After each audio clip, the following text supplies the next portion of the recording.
એક મસ્ત વાર્તા. એક વખત એક દરિયા કિનારે એક મોટું જહાજ વિદેશ જવા માટે તૈયાર હતું, જેમાં કરોડોનો સામાન ભર્યો હતો અને બધા ખૂબ ઉત્સુક હતા. પણ હવે કોઈ કારણોસર એનું એન્જિન શરૂ જ નહોતું થતું. શેઠ પણ ખૂબ ચિંતિત થઈ ગયો. બીજા બધા જે વર્કર હતા એ પણ બધા ખૂબ ચિંતિત કે હવે થશે શું, આટલી મહેનત પાણીમાં. થોડી વાર પછી 1 કલાક સમયગાળા પછી એક કારીગર આવે છે. તે બધી જ તપાસ કરે છે.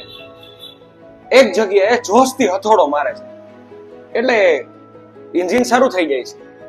પછી શેઠ એનો ચાર્જ પૂછે છે કે મારે તમને કેટલા રૂપિયા આપવાના.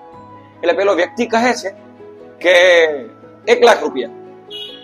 શેઠ અચંબિત, 1 લાખ રૂપિયા હોય કોઈ દિવસ?